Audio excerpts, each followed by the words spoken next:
আসসালামু আলাইকুম। আজকে এ পর্বে আপনাদেরকে আমি লিড জেনারেশনের যে অ্যাডভান্স যে ওয়ার্ডগুলো সে ওয়ার্ডগুলোর সাথে আপনাদেরকে পরিচয় করে দিব, যাতে আপনারা স্মুথলি বায়ারের সাথে কনভারসেশন করে এবং বায়ার রিকোয়েস্টের যে রিপ্লাইগুলো সেগুলো দিয়ে আপনারা সহজে আপনার কাজগুলোকে নিয়ে আসতে পারেন। তো আমি এই ভিডিওটা আগে দেওয়ার দরকার ছিল, আমার এটা আমি পরে দিচ্ছি কারণ এটা আমার মনে ছিল না। আমি এটা এখন মনে করতেছি যে এটা আপনাদেরকে দেওয়া দরকার, কারণ আপনারা বায়ার রিকোয়েস্ট বুঝতে না পারলে আপনাদের কাজ আনা একদম অসম্ভব হয়ে যাবে এবং বায়ারের সাথে কনভারসেশন করা আপনাদের মোটামুটি একটা অসম্ভব পর্যায়ে পৌঁছে যাবে।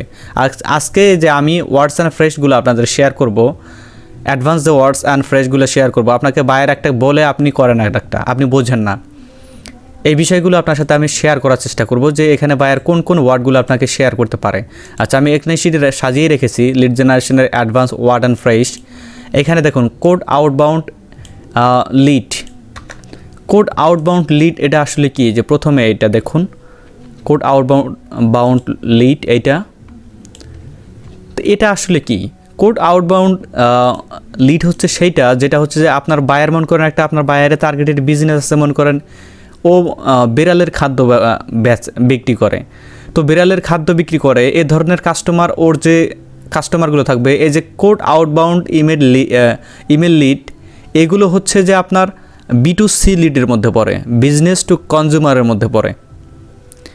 এটা হচ্ছে যে আপনার ওই যে বায়ার যে টার্গেটেড যে বিজনেসটা, সেই বিজনেসটা আপনার মনে করেন গুগলে এসে গুগলে অথবা কোনো সার্চ ইঞ্জিনে এসে যে আপনার যে টার্গেটেড লিডসগুলো সেগুলো এসে সরাসরি সার্চ করবে। এই কোড আউটবাউন্ড লিঙ্ক হচ্ছে যে আপনি তাদেরকে ধরে দিবেন যে একদমই যেটা 100% রিয়েল যেগুলো লিডস, সেটাই হলো কোড আউটবাউন্ড ইমেল লিড, যেটা সার্চ করে বায়ারকে খোঁজে, বায়ার নয়। আশা করি এটা বুঝতে পেরেছেন। তারপর হলো প্রসপেক্ট লিডস। প্রসপেক্ট লিস্ট এটা হলো অনেক স্মার্ট একটা শব্দ। প্রসপেক্ট বলতে সম্ভাব্যকে বোঝায়, সম্ভাব্য লিডসও কিন্তু একটা সম্ভাব্যই কাস্টমারকে বোঝায়। তো প্রসপেক্ট লিস্ট বলতে সম্ভাব্য লিডসকে বলে, যেগুলো আপনার সম্ভাব্য ক্রেতা। আপনার সম্ভাব্য ক্রেতা কারা হতে পারে? যেমন আপনি মনে করেন বিক্রি করেন, আপনি আপনার কোনো ডেটা রিকভারি ফার্ম আছে, তো আপনার ডেটা রিকভারি ফার্ম আপনার কোন কোন কাস্টমার হতে পারে? আপনার মনে করেন কম্পিউটার থেকে কোনো একটা ডেটা ডিলিট হয়ে গেল, সেটা আপনি রিকভার করবেন কোন থেকে, সেটা আপনি সরাসরি গুগলে সার্চ করবেন। তো আপনি কি লিখে সার্চ করবেন? Data recovery firm in Bangladesh, data recovery firm in Rangpur, data recovery firm in Dhaka, এসব লিখে সার্চ করবেন। এটাই হচ্ছে যে আপনি যে সার্চ করলেন, ওই যে সার্চের যে আপনার টার্গেটেড যে লিডসগুলো এগুলো আপনার বের করে দেওয়া, সেটাই হচ্ছে প্রসপেক্ট লিস্ট, মানে সম্ভাব্য ক্রেতা। আমি জাস্ট আপনাকে একটা আইডিয়া দেওয়ার চেষ্টা করলাম ডেটা রিকভারি ফার্মের মাধ্যমে। এরকম অনেক বিজনেসই হতে পারে যেগুলো প্রসপেক্ট লিডস হতে পারে। তারপর হলো প্রিফার ক্লোজার। এটা আসলে কি? প্রিফার ক্লোজার খুব মজাদার একটা ওয়ার্ড। এখানে দেখুন, এই যে আমি গ্রুপে আসতেছি, আমাদের অল টিপস বস অফিসিয়াল গ্রুপে দেখুন, এখানে বায়ার কিন্তু বায়ার রিকোয়েস্টে বলে দিয়েছিল, দেখুন I am in search for someone with experience in targeted leads. হ্যাঁ, টার্গেটেড লিডস যে কালেক্ট করে দিতে পারবে, তার মধ্যে একজন এক্সপিরিয়েন্স পারসনকে খুঁজতেছে। I am specifically looking for someone to get leads for people who are interested starting business, not current business owner. ও বলতেছে কি যে আমি একজন বিজনেস পার্টনারকে খুঁজতেছি, এই যে দেখুন someone to lead people who interested starting business, যে বিজনেস শুরু করতে যাচ্ছে কিন্তু পুরাতন বিজনেস ওনার নয়, তাকে বলতেছে। এইটা দেখুন, এটা কিন্তু যে প্রিফার ক্লোজারের মধ্যে পড়ে। প্রিফার ক্লোজার আসলে কি? প্রিফার ক্লোজার হলো যে যারা একটা বিজনেস করেছে, ওই বিজনেসে ক্ষতির সম্মুখীন হয়েছে, তারা অন্য একটা বিজনেসে মুভ করেছে, সেটা হলো প্রিফার ক্লোজার। প্রিফার ক্লোজার সাধারণত হোম বায়ার, যারা বাড়ি কেনা বেচা করে, রিয়েল এস্টেট লিডস যেগুলো, সেগুলোর মধ্যে পড়ে। তো প্রিফার ক্লোজার কি সেটা হয়তো বুঝতেছেন, যে প্রিফার ক্লোজার হলো একটা বিজনেসে ক্ষতির সম্মুখীন হয়ে অন্য একটা বিজনেসে কনভার্ট হয়ে অন্য একটা বিজনেস শুরু করাকে প্রিফার ক্লোজার বলে। তো আমি এই যে গ্রুপের উদাহরণ একটা দিয়ে দিলাম, আশা করি এখান থেকে আপনারা বুঝতে পারলেন। আর আপনারা বলেন যে আপনার বায়ার রিকোয়েস্টগুলো অনেক অ্যাডভান্স। বায়ার রিকোয়েস্টগুলো আসলে অ্যাডভান্স না, আপনি যেগুলো শিখাইছি এগুলোর মধ্যেই আপনাকে দেয়, কিন্তু বায়ার একটু ঘুরায় পেঁচায় দেয়, কারণ ও নেটিভ ইংলিশ, আপনি হলেন বেসিক ইংলিশ। এটাই হলো সমস্যা। আপনাকে ইংলিশে একটু ভালো হতে হবে, আর এই বিষয়গুলো ইংলিশে ভালো না হলেও চলবে। আমি আজকে যেগুলো দেখাচ্ছি এগুলোর মাধ্যমে আপনি সব কিছু পেরে যাবেন ইনশাল্লাহ। আচ্ছা, তারপরে আছে সেলস ফানেল। সেলস ফানেল এটা আসলে কি? সেলস ফানেল বলতে কি, আপনি ওই যে ফেসবুক পিক্সেল অন্যান্য যে থাকে, আপনি আপনার যে বায়ারের যে টার্গেটের ওয়েবসাইট, সেই ওয়েবসাইটে এসে কেউ মনে করেন প্রোডাক্ট একটা কেনার জন্য আসলো, কেনার জন্য এসে দেখলো যে হ্যাঁ, আমি গুগলে সার্চ দিলাম যে, আমি মনে করেন সার্চ দিলাম যে ওয়াচ, মানে ঘড়ি লিখে সার্চ দিলাম, best watch in the USA লিখে সার্চ দিলাম, ওখানে কিছু ঘড়ি দেখতে পেলাম, আমি ওয়েবসাইটে চলে গেলাম, ওটা আমার বায়ারের ওয়েবসাইট, সেখান থেকে আমি কিছু ঘড়ি দেখলাম, দেখে আমার ইচ্ছা মতো দেখলাম, দেখে মনে করেন আমি আমার ব্যস্ততার কারণে ঘড়িটা আমি কিনতে পারলাম না, ওখান থেকে বের হয়ে চলে আসলাম। কিন্তু এই যে সেলস ফানেল, এই সেলস ফানেলটা করে কি, ওই যে আপনি যে ওখানে ঢুকছিলেন, আপনার যে ইউজার যে ইনফরমেশনগুলো, সেগুলো কিন্তু এই সেলস ফানেলের মধ্যে কালেক্ট করে রাখা, মানে ইঁদুর মারার ফাঁদ যেটাকে বলে, আমি সহজ বাংলা ভাষায় বলতেছি, এখানে ইঁদুর মারা ফাঁদ একটা পেতে দেওয়া হয়, মানে যেখানে ইঁদুর এসে জমা হবে, আপনি আপনার ফাঁদে এসে পা দিবে। এখানে আমি ইঁদুরকে দিয়ে বোঝানোর চেষ্টা করতেছি যাতে আপনারা সহজে বুঝতে পারেন, যাতে কাস্টমার এসে কোনো প্রোডাক্ট না কিনলে আমরা বারে বারে ওই কাস্টমারের কাছে আমাদের প্রোডাক্টগুলো প্রমোশন করব। সেটাই হলো সেলস ফানেল, যেখান থেকে আপনি আপনার টার্গেটেড কাস্টমারগুলোকে ট্র্যাক করতে পারবেন, সেটাই হলো সেলস ফানেল। যেমন উদাহরণ হতে পারে ফেসবুক পিক্সেল, আমি এর উপর টিউটোরিয়াল নিয়ে আসবো আপনাদেরকে, টিউটোরিয়াল আপনারা পেয়ে যাবেন। আর তারপরে হলো B2B লিডস, এটাও আপনারা হয়তো বুঝতেছেন, এত সহজ। B2B বিজনেস টু বিজনেস, যেটা বিজনেস টু বিজনেস হয় সেটা হলো B2B লিডস। আচ্ছা, প্রসপেক্ট লিডস। আচ্ছা, প্রসপেক্ট লিডস এটা আমি 2বার লিখে ফেলছি, আচ্ছা একটা ব্যাক করে দেই, কেটে দেই। তারপরে আছে আপনার ইমেল ক্যাম্পেইন। ইমেল ক্যাম্পেইন এটা কি আসলে? ইমেল ক্যাম্পেইন হচ্ছে কি, সে মনে করেন আপনি অনেকগুলো ইমেল কালেক্ট করেছেন, আপনার যে বায়ারের বিজনেস আছে অথবা আপনি কোনো বিজনেস করতেছেন, আপনার ওই যে টার্গেটেড যে কাস্টমারগুলো, সেগুলোর ইমেল কালেক্ট করেছেন আপনি। এখন এই ইমেলগুলো থেকে তো আপনার প্রমোশন পাঠাইতে হবে, ওদেরকে তো বলতে হবে যে আমি এই প্রোডাক্টটা বিক্রি করি, তুমি আমার প্রোডাক্টটা কেনো। তাহলে আপনি কি করবেন? আপনি এই ক্যাম্পেইন করবেন। ক্যাম্পেইন আসলে কি? ক্যাম্পেইন হলো যে একসাথে অনেকগুলো মেলকে সেন্ড করা, এটা হলো ক্যাম্পেইন হতে পারে। তো ক্যাম্পেইনের জন্য অনেকগুলো রয়েছে, টুলস রয়েছে। যেমন ক্যাম্পেইনের জন্য এই যে আমি নিচে দিয়েছি মেলসিম্প, এই যে মেলসিম্প কিন্তু ইমেল ক্যাম্পেইনের খুবই মাদার অফ টুল যেটাকে বলে ইমেল ক্যাম্পেইনের জন্য। এই যে ইমেল ক্যাম্পেইন, এটা হচ্ছে যে আপনার বাল্ক ইমেল সেন্ড করা যেটাকে বলে ইমেল ক্যাম্পেইন। আপনি ইমেল ক্যাম্পেইনের মাধ্যমে আপনার যে টার্গেটেড কাস্টমারগুলো আছে সেগুলোকে আপনি ট্র্যাক করতে পারবেন, ওই যে সেলস ফানেলের মতো। এক কথায় হচ্ছে কি, যে প্রচুর পরিমাণে লিডসকে প্রমোশন পাঠানো হচ্ছে ইমেল ক্যাম্পেইন।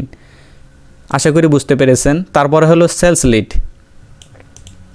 এখন অনেকে বুঝতেছেন যে সেলস লিড এটা তো আমি জানি, বিক্রি করা লিডস না, এটা বিক্রি করা লিডস না, এটা হলো যে সেলস লিড বলতে এই যে সেলস নেভিগেটরের যে লিডসগুলো আছে সেটাই হলো সেলস লিডস। সেলস নেভিগেটর, আপনি লিঙ্কডিনের যে সেলস নেভিগেটর থেকে যে লিডসগুলো কালেক্ট করবেন সেটাই হলো আপনার সেলস লিড। আশা করি এটাও বুঝতে পেরেছেন। আচ্ছা, তারপরে রিয়েল এস্টেট লিড, এটা তো জানেন, ঘর বাড়ি কেনা বেচার ক্ষেত্রে যে লিডসগুলো হয়, যে লিডসগুলো হয়ে থাকে সেগুলোই হলো রিয়েল এস্টেট লিডস। এই প্রত্যেকটা সাব ক্যাটাগরির উপরে আপনি কাজ পাবেন। আপনাকে যদি বায়ার যদি এই অ্যাডভান্স লেভেলের যদি ওয়ার্ডগুলো আপনাকে বলে, আশা করি যে আপনি এখান থেকে সব কিছু বুঝতে পারবেন এবং নিজের আয়ত্ত সেটা আনতে পারবেন। তারপর হচ্ছে জুম ইনফো অডিয়েন্স, এটা আসলে কি? আসলে জুম ইনফো অডিয়েন্স বলতে এখানে আমি যদি আসি, দেখুন গুগলে আসলাম, আমি লিখে সার্চ করলাম জুম ইনফো লিখে এন্টারে হিট করলাম। জুম ইনফো হচ্ছে যে ইউএসের একটা ডাইরেক্টরি, যেখানে বিভিন্ন বিজনেস এসে তার বিজনেসকে লিস্ট ডাউন করে রাখে, সেটাই হচ্ছে জুম ইনফো একটা ওয়েবসাইট। ওখান থেকে আপনি যে লিডসগুলো কালেক্ট করবেন সেটাই হলো জুম ইনফো লিডস। আর জুম ইনফো অডিয়েন্স বলতে কি, সেখানে যে বিজনেসগুলো থাকে সেই বিজনেসের যে কাস্টমারগুলো সেগুলোই হচ্ছে zoom info audience. Hope you understand. Then হলো ক্যাম্পেইন লিডস। এখন ক্যাম্পেইন লিডস আসলে কি? ক্যাম্পেইন লিডস বলতে আপনি ফেসবুকে অথবা গুগলে অথবা আদার কোনো ওয়েবসাইটের মাধ্যমে, আদার কোনো সার্চ ইঞ্জিনের মাধ্যমে আপনি কোনো অ্যাডস মানে পেইড প্রমোশনের মাধ্যমে যে লিডসগুলো পাবেন সেগুলোই হচ্ছে ক্যাম্পেইন লিডস। ফর এক্সাম্পল, আপনি কোনো ফেসবুকে কোনো আপনি দেখলেন, প্রোডাক্টের দেখলেন, সেখান থেকে আপনি কোনো প্রোডাক্টের অ্যাডভার্টাইজ দেখে সেখানে ক্লিক করে আপনি প্রোডাক্টটা বাই করলেন। এটা হচ্ছে উপরে দেখবেন যে স্পন্সারেট, সেটাই হচ্ছে আপনার এই যে campaign leads. Hope you understand.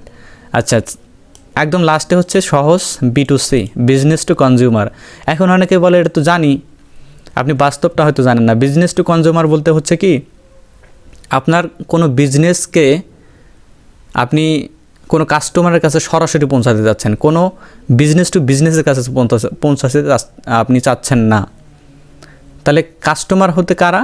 আপনি সে মনে করেন আপনি অ্যাপেক্সের আপনি মালিক, তাহলে অ্যাপেক্স কিনবে কারা? যারা অ্যাপেক্সের সম্ভাব্য ক্রেতা, তারাই অ্যাপেক্স কিনবে। এটা আশা করি বুঝতে পেরেছেন। আর এটা সরাসরি হচ্ছে কি বিজনেসে কাস্টমারের কাছে একদম সরাসরি, মানে B2C যেটাকে বলে। এই ওয়ার্ডগুলো আপনি ভালোভাবে আয়ত্ত, আমি যেভাবে বললাম, আপনি ভিডিওটা অন্তত 2বার থেকে 3বার দেখেন। এই ওয়ার্ডগুলো আমি যেভাবে বললাম ওইভাবে মনে রাখার চেষ্টা করেন, আর একটু গুগল ইউটিউব সার্চ করেন। আশা করি আপনি এখান থেকে অ্যান্সার পেয়ে যাবেন। আর বায়ার একটু যেগুলো নেটিভ ইংলিশ নেটিভ বায়ার, যেগুলো ইংলিশে ফ্লুয়েন্ট বায়ার, সেগুলো আপনাকে একটু ডিফিকাল্টি হয়ে যাবে তাদের ল্যাঙ্গুয়েজ বোঝা। তবে সমস্যা নেই, আমি আসি, আপনারা আমাকে নক করবেন, অল টিপস বস গ্রুপে আপনারা জয়েন হয়ে নেবেন, সেখান থেকে আপনারা অ্যান্সার পেয়ে যাবেন। এবং নিজে চেষ্টা করবেন যে এই বিষয়গুলোর উপর স্টাডি করার জন্য। কারণ কোনো ইনস্টিটিউট অথবা কোনো ট্রেনিং সেন্টার অথবা কোনো এই যে ইউটিউব চ্যানেল, এই যে আমি আপনাকে এক্সপার্ট করতে পারবো না যদি আপনি চেষ্টা না করেন। আমি আবারও বলতেছি, কোনো ইনস্টিটিউট অথবা কোনো ইউটিউব চ্যানেল অথবা কোনো আদার্স কেউ আপনাকে এক্সপার্ট করতে পারবে না যদি আপনি প্র্যাকটিস না করেন। কারণ আমি আপনাকে খাওয়াই দেব, আপনাকে তো সেটা প্রসেসিং করে পেটে নিতে হবে, প্রসেসিংয়ের কাজটা আপনাকে করতেই হবে। এই বিষয়টা একটু খেয়াল রাখবেন।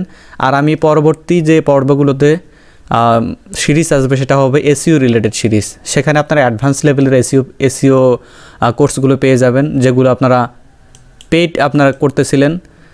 এখান থেকে আপনারা দেখতে পারবেন যে আমি কত অ্যাডভান্স লেভেলের ভিডিও দেই, আর ছোট্ট মাথায় কী আছে সেটাও আপনারা দেখতে পারবেন। আশা করি আপনারা সাথে থাকবেন, অল টিপস বস চ্যানেলের সাথে থাকবেন। আমি আমার ভিতরে যা আছে আপনাদেরকে সব দিয়ে দিব একদম। WordPress related, web design related, graphic design related যা আছে, আপনারা যে বিষয়ে আপনারা ফ্রিল্যান্সিং শিখতে ইচ্ছুক সকল বিষয়ই আপনারা ফ্রিতে এখান থেকে শিখতে পারবেন, কোনো সমস্যা নেই। তবে আপনাকে একটু গুরুত্ব দিতে হবে। আপনারা কিন্তু গুরুত্ব দেন নাই যে ফ্রি বলে। আপনি যদি কোনো ইনস্টিটিউটের স্টুডেন্ট হয়ে থাকেন, তখন আপনি বুঝবেন যে আমার কোর্সগুলো কতটা মানে গ্রহণযোগ্যতা আপনাদের কাছে পায়। আপনি যদি কোনো ইনস্টিটিউট থেকে টাকা পয়সা খরচ করে যদি এই সেম কোর্সগুলো পেয়ে থাকেন, তখন আপনার কেমনটা লাগবে যে ইউটিউবে এই ধরনের কোর্স পাওয়া যাচ্ছে। একটু কেয়ার হবেন, আর ভিডিওগুলো অবশ্যই শেয়ার করবেন। আমি আপনাদের দিয়েছি সম্পূর্ণ নিঃস্বার্থে সৃষ্টিকর থেকে খুশি করার জন্য।